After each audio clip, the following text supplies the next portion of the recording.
Sen Artysty, or The Artist's Dream, by Helena Modjeska.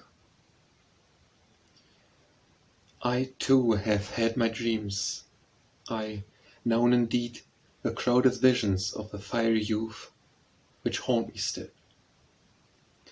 Methought that once I lay within some garden close, what time the spring breaks like a bird from winter, and the sky is sapphire-vaulted. The pure air was soft, and the deep grass I lay on soft as air. The strange and secret life of the young trees swelled in the green and tender bark, or burst to buds of sheathèd emerald.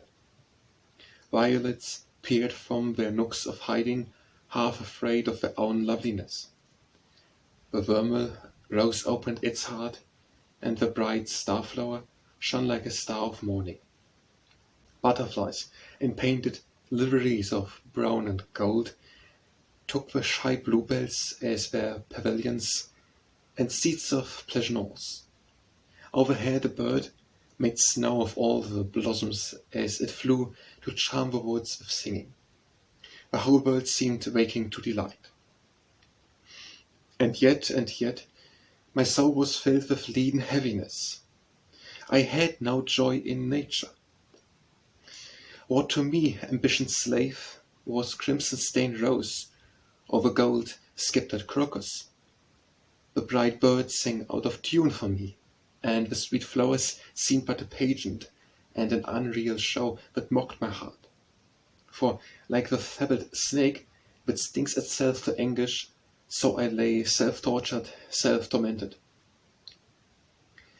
The day crept unheeded on the dial, till the sun dropped, purple-sailed, into the gorgeous east, when, from the fiery heart of that great orb, came one whose shape of beauty far outshone the most bright vision of this common earth. Girt was she in a robe more white than flame, of furnace-seated brass. Upon her head she bare a laurel crown, and, like a star that falls from the high heavens suddenly, passed to my side. Then kneeling low, I cried, "O much desired, O long waited for, immortal glory, great world conqueror! Oh, let me not die crownless. Once, at least, let thine imperial laurels bind my brows, ignoble else. Once let the clarion note, and trump of loud ambition sound my name, and for the rest I care not." Then to me in gentle voice the angel made reply, "Child, ignorant of the true happiness, nor knowing life's best wisdom, thou wert made for light and laugh and laughter, not to waste thy youth in shooting arrows at the sun, or nurturing that ambition in thy soul whose deadly poison will infect thy heart, marring all joy and gladness. Tarry here in the sweet confines of this garden close, whose level meads and glades delectable invite for pleasure.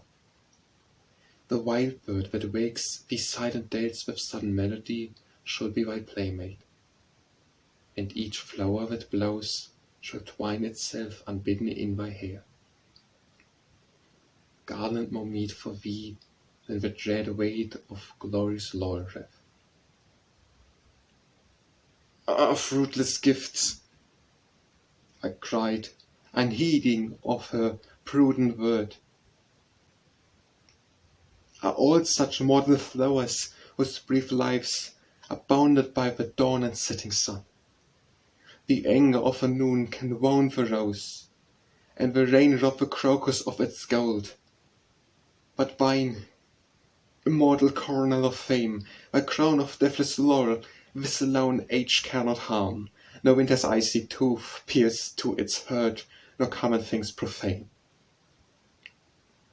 No answer made the angel, but her face dimmed with the mists of pity. Then methought that from mine eyes vain ambition's talk burned with its latest and most ardent flame, flashed forth two level beams of straitened light, beneath whose fulgent fires the laurel crown twisted and curled, as when the Syrian star withers the ripening corn, and one pale leaf fell on my brow. And I leapt up and felt the mighty pulse of fame, and heard far off the sound of many nations praising me.